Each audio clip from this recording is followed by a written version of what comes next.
Hi guys, I'm Shmee. Hello and welcome back to the channel where we have recently had the arrival of two cars famed for their rather fantastic engines here in the collection, the Shmeemobiles, the DBS and the GTC4Lusso. Now I've basically just changed away from running as a daily driver my Porsche Taycan, the Taycan Turbo S, Porsche's flagship EV, in favour of basically using the Lusso in its place with a 6.3 litre naturally aspirated V12. Now I think this is quite an interesting discussion regarding the world of EVs, electric cars. I've been dabbling my toes into that world with the Taycan, having driven it about 6,000 miles over the last year, all around Europe, some daily driving here in the UK. And I've got some interesting thoughts about this and basically why I've changed from an EV to a V12 for my daily driver.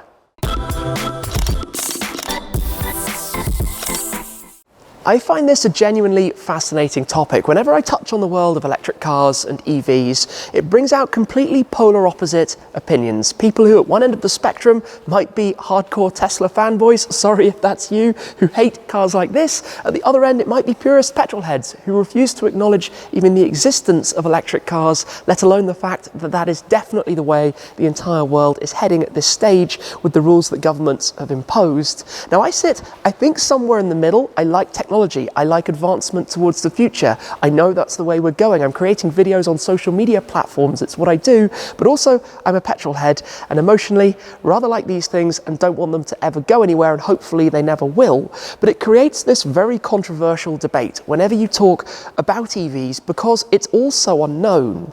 Now about a month ago, my friend Rory Reid at Auto Trader put out a video talking about this topic with some data and numbers from a mainstream manufacturer, something that we haven't really heard very much about, because it's very easy to assume if you're driving an electric car, you're saving the planet, it's all good, it's all green, it's perfect, and if you're driving something like this, you're doing the absolute worst. But there's so much more to it. Now I've recently purchased both of these cars, two cars that won't exactly do loads of miles. Let's just talk about the DBS for a moment. It is a fine Aston Martin. It's a car that is now 11 years old. In those 11 years, it's driven 28,000 miles, but certainly if I can help it, this will be looked after long into the future. I would love to be its caretaker for whatever happens to it down the line, but effectively preserving it. The Lusso, I think I'll run for a shorter period of time, but the car itself is going to be kept on the road. Ferraris, of course, are highly collectible, while the Lusso is more of one that would be used as opposed to kept at zero mileage. It's 5 years old and it's only done 11,000 miles. That's only 2,250 or so a year overall. It's not a big number. These are cars that, yes, they had to be produced, they've been transported around, but they don't do lots of miles. They're ultimately cars that, well, form part of my collection of cars overall, many of which I'm going to be trying to, as I said, preserve and keep, well, for many decades to come. Whether they can be used on the road or not is a question we won't know for a long time.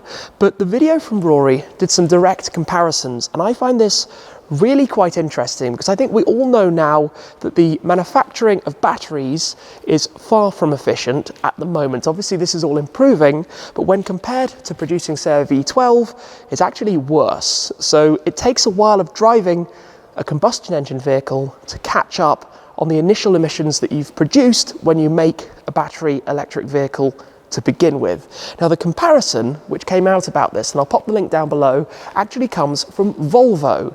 Now Volvo are of course traditionally known for their safety, being environmentally friendly, making cars that are very future and forward thinking. So for them of all companies to come out like this is actually quite interesting.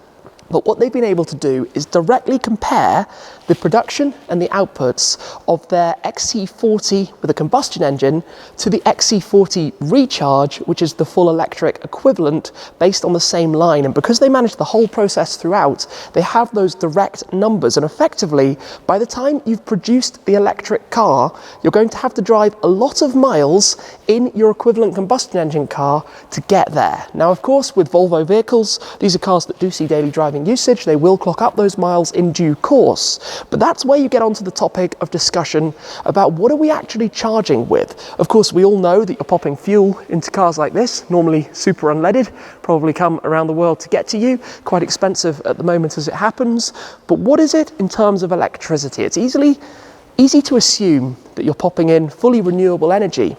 And I've been trying to do a little bit of digging into this for here in the UK, and obviously it varies a lot country by country. In the UK, we produce about 35 to 40% of our energy from renewable sources. But we're actually a net importer, and we don't import all that much renewable energy. Now, I don't have the exact percentages, it's quite hard to find, but let's assume it's somewhere between 10 and 20% or so of our total consumed energy comes from renewable sources. That's not a whole lot, and that has to come from somewhere as well. So with a car like my Taycan, in its first year, I've been enjoying it a lot. I've got my charger here, which works brilliantly. CTEC ChargeStorm connected to, perfect for the purpose. I drove about 6,250 miles in 15 months of ownership. Now, to get to a balance, when the Taycan and the GTC4Lusso are going to be, let's say, equivalent, and it's impossible to get the numbers for a car like this, you're talking something along the lines of having to drive that car, let's say 75,000 to 100,000 miles. Now, that Lusso is never going to do 75,000 to 100,000 miles, and I'm pretty convinced that a Taycan Turbo S is also never going to do that mileage, because firstly, in terms of its longevity on the road as a premium product, I think it's likely to have basically lost its value so far by that point that it won't be worth upgrading the batteries and doing what's needed to be done to keep it on the road.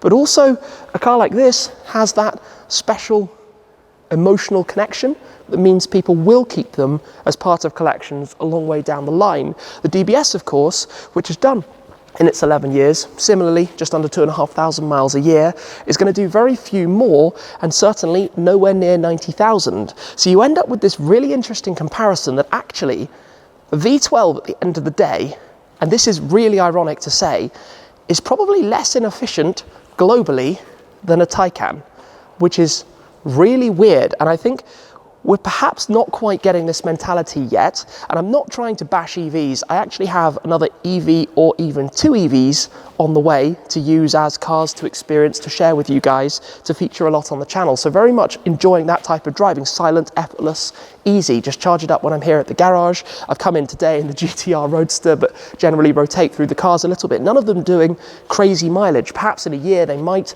but long term overall, they don't really. But this is where, as soon as you take these numbers, and let me get you some exact figures from Volvo, it's fascinating. It's so confusing, but perhaps not being explained right. Some numbers then, and you have to remember that Volvo are in the business of selling cars. We have to assume that the figures that they give are as neutral as can be. Obviously, with legislation, they need to push electric. That is the future. That is the direction that they need to go. But they're one of very few manufacturers that could give us an entire insight into the whole process, from mining the materials to sending everything around the world to assembling the cars and ultimately delivering the cars as well to the customer, all the way through for two models that are effectively like for like. They are produced on the same assembly line. It's not like Ferrari make an electric version of the Lusso, or an electric car at all for that matter. Another brand that could at the premium end is Porsche, with the Taycan, but also with the Panamera. But again, even with that comparison, they're not exactly the same. They're produced in different places, they're not directly equivalent, so you can't take the same look as Volvo can with the XC40, and this is where it's super intriguing. So they take the assumption that the average car they sell will have a life cycle of 124,000 miles, 200,000 kilometers. I think that seems pretty reasonable. Some might go on to do many more. Somebody might try and drive 1,000,000 kilometers or 1,000,000 miles or something mad over a very long time. But many will, of course, be involved in accidents, will get very old without doing all that many miles and get scrapped. So that seems like a fair average.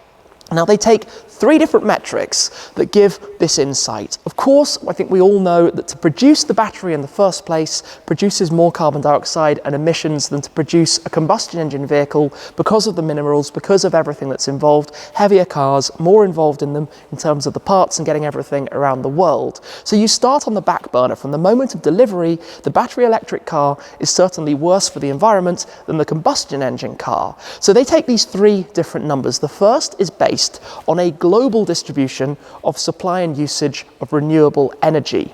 Now, if you're taking the global figure, it would take driving the XC40 Recharge 90,000 miles, 145,000 kilometers, until you're even, until you're at an even keel. In terms of the European average, which is slightly greener, it would also take driving 52,000 miles, 84,000 kilometers until you're even.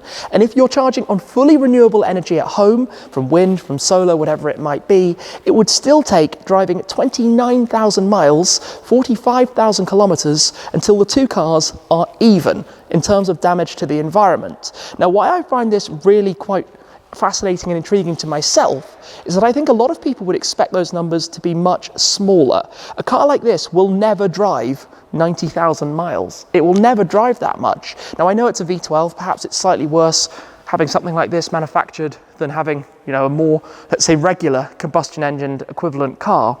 But the numbers are so, almost dare I say, out of proportion. I think we don't really look at this. So if you take the averages of all of this over the lifespan of the Volvo car, the XC40, they're saying that a combustion engine XC40 over 200,000 kilometers will produce 58 tons of carbon dioxide, and the battery equivalent will produce 45 tons.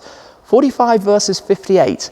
Yes, it's greener for sure, no question, and that's based on right now, and it will get even better, but it's perhaps not as much greener as I think people have thought, and that was the conclusion very much that Rory came up with as well. Now, in terms of the future, combustion engine development has been very much stifled by this. Because of regulations, manufacturers aren't putting the research and development budgets into making cars even better than they were in terms of efficiency and mileage and fuel economy, but equally battery technology is improving very fast, and we haven't even touched on the whole running cost side of things.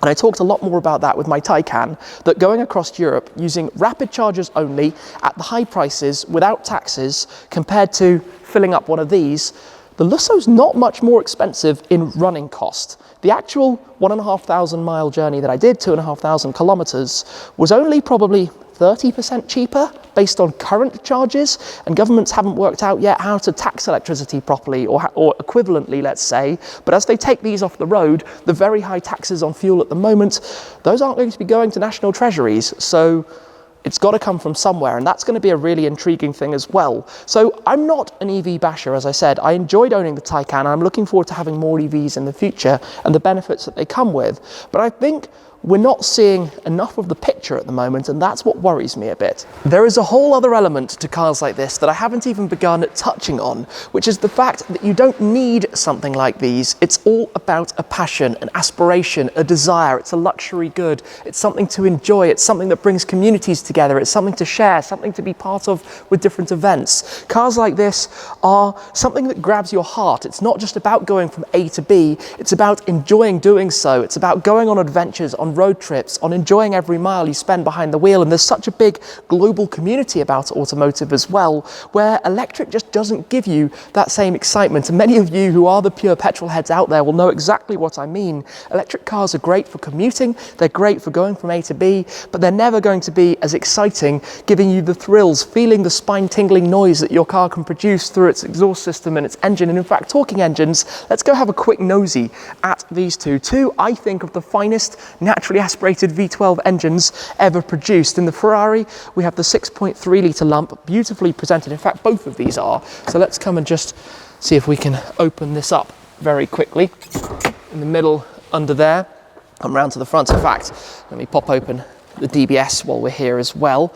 Convenient that both latches are on the same side from here.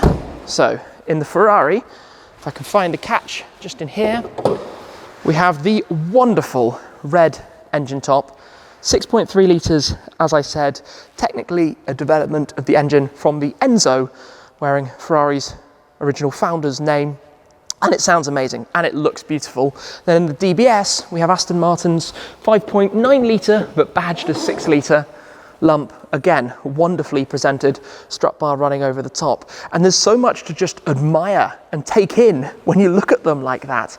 And that's what I think is going to be sad in a way. If we're forced into this world, as we are being at the moment, of electric, we're going to lose this. And there are so many people around the world, certainly from making these videos that I've met and I discover wherever I go, that it's going to be really sad that that can't happen, that manufacturers can't keep developing these even on a small scale for enthusiasts, not necessarily A to B. And when you take those Volvo comparison figures, the 45 to 58, that's based on the European numbers, by the way. They would be much closer with the worldwide numbers. You have to start questioning, is this the right way to go? If it's no cheaper to run, and if it's actually no cheaper really at the end of the day, is that the right move? And it's very, very clear that the world does need to do something about that to reduce emissions, to reduce carbon production, and motoring is a big part of that, the sheer volume of cars around the entire world. But when you take a global picture, there are places where it's going to be much more challenging than in others. The UK is such a tiny part of this, 60 to 70 million people, a small fraction of the number found in even the US, but certainly countries like China, where it's going to have a much bigger impact. And EVs are still largely premium vehicles. There are very few at the more affordable end. As they get older, they tend to be taken off the roads because the costs to renew the batteries are going to be so expensive and also so damaging along the way that this all needs to improve dramatically. And there are so many countries with large gaps between locations where EVs don't yet have the range, where the charging infrastructure isn't there, and the batteries are getting better. New Teslas have very long ranges. Also the Mercedes EQXX concept giving a hint at the direction that this all can go, and it will. But what I find, I guess, as a side topic to that is what would have happened if all of those billions of investment dollars had been put into the combustion engine. How much better would they have got along the way as well? And that's something we will never know the answer to because it's become, let's say, such a political topic. And I know this is very much a thought and musings type video, and I know that there'll be people who think everything that I've said is completely wrong at both ends of the spectrum. I'm just trying to give some insight, I guess, into this very, very niche part of the market. Now, let's be real. Aston Martin make a few thousand cars a year. Ferrari make 10,000 cars a year. They make some hybrids. Aston Martin will surely make some hybrids in the very near future as well. And when you add up all of those types of vehicles, they're a very small number. And it will be a shame to see them being caught up in this. And you see it especially in Italy, kicking back a little bit against the EU regulations to protect the manufacturers like Ferrari, like Pagani. Lamborghini are embracing hybrids. They've made some announcements along those lines about moving their lines and their different models towards electric, but they are, of course, part of the Volkswagen Group, and Audi all from Germany, so taking a very different overview on the whole industry as well. But the thing with something like this is it won't do many miles. It won't do the miles where, had I, let's say, bought an electric equivalent to the Lusso, it would be better for the environment than that. That will be better for the environment than if it was an electric car that Ferrari were offering. And I think probably the same goes for the Taycan. Now, I'd love to get some official numbers, and maybe down the line we will have that. But from my understanding at this stage at least, it's better to buy a V12 Lusso than a Taycan if you're going to drive it 5,000 miles a year and then over time decline that number to quite a small amount, and it will never reach the total. Now, I don't know if the Taycan's batteries are more or less efficient than the Volvos to produce. I don't necessarily know how much worse it is to produce something like this than it is to produce a regular Volvo. I would imagine that there are heavier materials that have to come from different places that are produced in smaller quantities, so probably not to the level of efficiency, but there are certainly no numbers to really be able to dig into that and make that comparison. So this is really some food for thought, some thinking, something to consider, something to look at, something to touch on, something to maybe understand more of as time goes by. And I hope it doesn't come across like I'm attacking EVs as much as in my head it sounds at the moment like I probably am, because I do think that along with everything else, shipping, requiring food at times of year when it's out of season, having fast fashion and buying clothes just for a day or a single use, all of these things we need to get better at. But if we get rid of these in a world where everything else is so out of context as well, I think it's a crying shame, as I'm sure many of you do as well, especially if you're here online watching videos about supercars in the first place. They're a very small thing in the big scheme, the big picture, and to me, if they're going to be going, I want to enjoy every single second I possibly can, which is why we have the Lusso and the DBS here in the garage. V12s are a masterpiece, as are V10s and V8s and lots of the other engines around here. and I hope they're never forgotten. I really do. Anyway, just some thoughts for today. I hope that's been interesting. Do check out the video from Rory on the Auto Trader channel for a bit more information as well, very UK perspective, but also I'll pop the link to the Volvo report if you're keen to find out and dig more into that yourself as well. For now though, let me know if you have any comments or extra input or things I haven't considered or other things to think about in a kind of FFT style video for the future. That's it for this time though, and I'll see you again very soon. Cheers!